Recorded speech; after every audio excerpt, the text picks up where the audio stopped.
Welcome, deep divers. Today, we're tackling Chapter 2 of Napoleon Hill's Think and Grow Rich.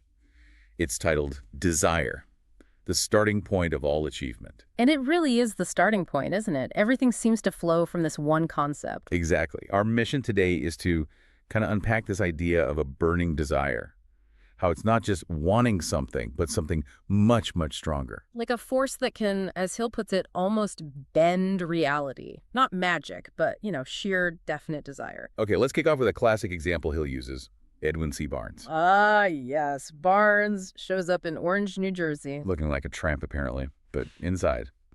Thoughts of a king. That contrast is key. He had this one consuming obsession. To become Thomas Edison's business associate. Right. And notice it wasn't a hope or maybe someday wish. Hill calls it a keen, pulsating desire. Big capital letters. Yeah, you can feel the intensity just from the text. And what's fascinating, really insightful, is what Barnes didn't say. He didn't say, oh, I'll try to get a job here. No, he declared, I have come to go into business with him. Boom. Just like that. Total conviction. And get this, he was okay starting with menial work. Anything to get his foot in the door. And he stuck with it for 5 years, with no real promise. 5 years, zero guarantees. But in his own mind, he was Edison's partner from the moment he arrived. That's the power of that definite intention. It wasn't just wishing. It was a decision already made in his head. Precisely. And then there's the part that really amps it up. Barnes burned all bridges behind him. No retreat. He basically created a situation where it was win or perish. Reminds me of that story, the warrior general. Burning the ships. Yeah, telling the troops, okay, guys, we either win this thing or we're not going home. It's that level of commitment, and you see it again with Marshall Field after the Great Chicago Fire. Oh, right. Total devastation. Other merchants were probably thinking, okay, time to cut our losses, maybe move somewhere else. Exactly. Easier path, right? But Field, he stands there amid the ruins and declares, basically, nope, right here, I'm building the world's greatest store no matter how many times it burns down. Wow. That's serious resolve. It is. That unwavering desire, that refusal to consider defeat, that's what separates people like Field and Barnes. It's about eliminating any psychological escape route. Okay, so we see these big examples. Barnes, Field, monumental desire. But how does someone listening right now actually cultivate that? How do you turn that intensity into, well, tangible results like riches? Great question. Hill gives us a very practical roadmap, 6 specific steps. 6 steps. Okay, let's break them down. What's number 1? First, fix in your mind the exact amount of money you desire. Not just, I want to be rich or I'd like plenty of money. No, vague goals get vague results. Right, be precise. An exact figure. It gives your subconscious a clear target. Makes sense. What's step 2? Determine exactly what you intend to give in return for that money. The know something for nothing principle. You got to offer value. Absolutely crucial. It grounds the desire in reality and exchange. Third, establish a definite date by which you intend to possess the money. A deadline. Adds urgency. Yeah. Fourth, create a definite plan for carrying it out. And this is important. Begin at once, whether you are ready or not. Ooh, that ready or not part. That can feel scary, like jumping off the diving board. It can. But it's about fighting inertia, right? Avoiding getting stuck in analysis paralysis. Just start. Okay, so exact amount, what you'll give, definite date, definite plan, start now. What are the last 2? Fifth, write it all down. A clear, concise statement. The amount, the time limit, what you'll give in return, the plan. Get it out of your head and onto paper. Make it concrete. Exactly. And sixth, read your written statement aloud, twice daily, once just before bed and once right after waking up. And not just read it passively. No. As you read, you have to see and feel and believe yourself already in possession of the money. That visualization and belief part, some might find that a bit, out there. How does Hill explain that connection between the mental and the physical action? He talks about developing a money consciousness.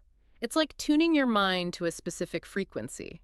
When your desire becomes an obsession and you genuinely believe you already have it, or that it's inevitably coming. Your mind starts looking for ways to make it happen. You notice opportunities. That's the idea. It primes you to recognize and act on your plan. And look, Hill points out that Andrew Carnegie used these principles. Thomas Edison endorsed them. These weren't just abstract ideas for him. Okay, that adds some weight. Now, probably the most powerful story in the chapter, for me anyway, is about Hill's own son, Blair. Oh, absolutely. It's deeply personal and incredibly moving. Blair was born without any physical sign of years. Doctors basically said he'd likely be deaf and mute for life. A devastating prognosis. But Hill, he had this burning desire for his son to hear and speak. He refused to accept that limitation. They wouldn't even let him learn sign language, right? Right. They were determined. And through incredible persistence and his mother's creative thinking, they found a way. They discovered he could hear faint sounds through Right. bone conduction. By biting down on a Victrola, like the record player. Yeah, clamping his teeth on it, that refusal to accept the impossible was everything. And then later in life, this huge challenge, this affliction, it actually becomes his greatest asset. How did that happen? Well, as an adult, Blair eventually found an electronic hearing device that worked for him. But it didn't stop there. He developed his own burning desire. To help others like him. Exactly. He created a plan to market these devices to millions of people suffering from hearing loss.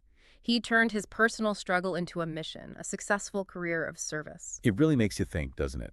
What challenge in your own life may be something you see as purely negative right now? Could actually be transmuted, turned into an advantage, an asset? It's a powerful And question. we see this theme again and again.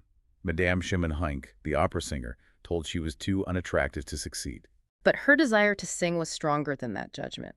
Or Hill's business associate, basically given a death sentence by doctors. But willed himself to live through sheer desire. The pattern is consistent, as Hill states. Nothing is impossible to the person who backs desire with enduring faith.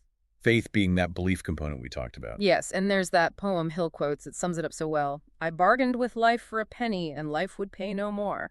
It goes on, but the essence is, Life gives you what you ask for, what you demand. pretty much. Life is a just employer. He gives you what you ask, but once you have set the wages, why, you must bear the task. You set your own value by the intensity and definiteness of your desire. You determine what life pays. Wow. So we've really gone deep today into this core idea of definite desire. From Barnes locking onto Edison to Blair Hill overcoming incredible odds, the big takeaway seems to be that lukewarm wishing just doesn't cut it. You need that intense, focused, unwavering desire. Backed by faith and a plan. So, the question for everyone listening is, what's your burning desire? What are you willing to truly commit to, maybe even metaphorically burn your bridges for? What do you really, really want? And, crucially, what are you willing to give? What action are you willing to take in return? Food for thought, definitely. Absolutely. If you found this deep dive valuable, please do subscribe to the channel, give us a like, and maybe hit that notification bell. That way you won't miss our next deep dive when we tackle Chapter 3. Thanks for joining us, and we'll see you then.